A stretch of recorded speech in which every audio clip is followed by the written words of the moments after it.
How many times have you been influenced by what you've seen on social media? Whether it's what you wear or whether it's what you eat.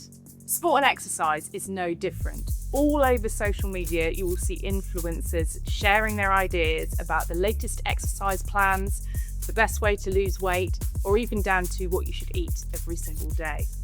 However, while this can be really motivational, it can come with a downside. We have to challenge what we see on social media.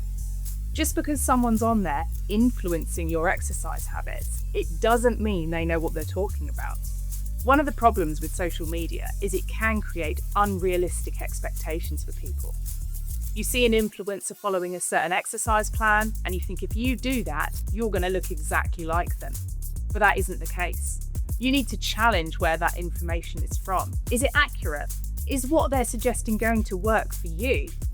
Is what they're posting on social media actually what they've done to be able to look the way that they do? One of the other issues around social media is the fact that we can see unrealistic levels of exercise from influencers.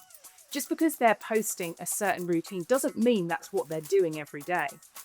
If you aren't getting quick results copying what they're doing, sometimes this can lead to unhealthy behaviours in the sense that you will start to become addicted to exercise and over-exercise. Seeing what somebody's doing, seeing how many calories that they burn each day, seeing how far they may have run.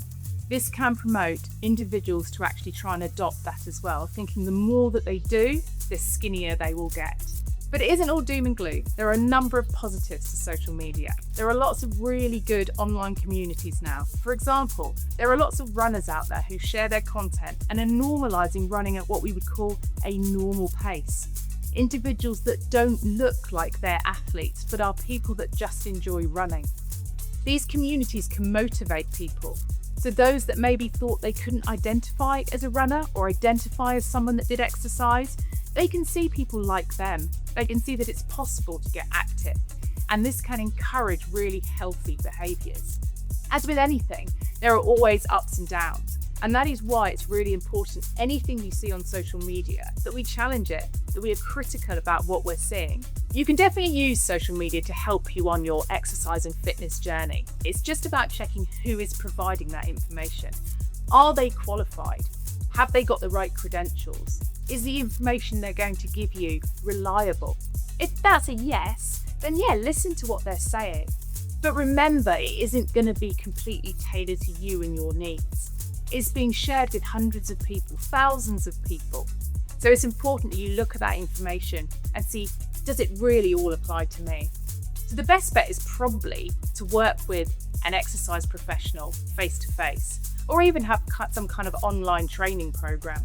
But working with a personal trainer is a really good way to start your sport and exercise journey. So I'd say my key takeaways here are, there are two things that you can really use social media for. Once you've made those checks to check that that information is credible and the people giving you that information, it's reliable information. One, it can be really motivational. Seeing other people's success, seeing what other people are doing day to day, and seeing people like you being successful can be really motivational. It can also enable you to form some sense of community. You might meet like-minded people through following certain social media pages. As we have said, we are all influenced by what we see on social media. And there is actually no problem with that as long as we look at things through a critical lens.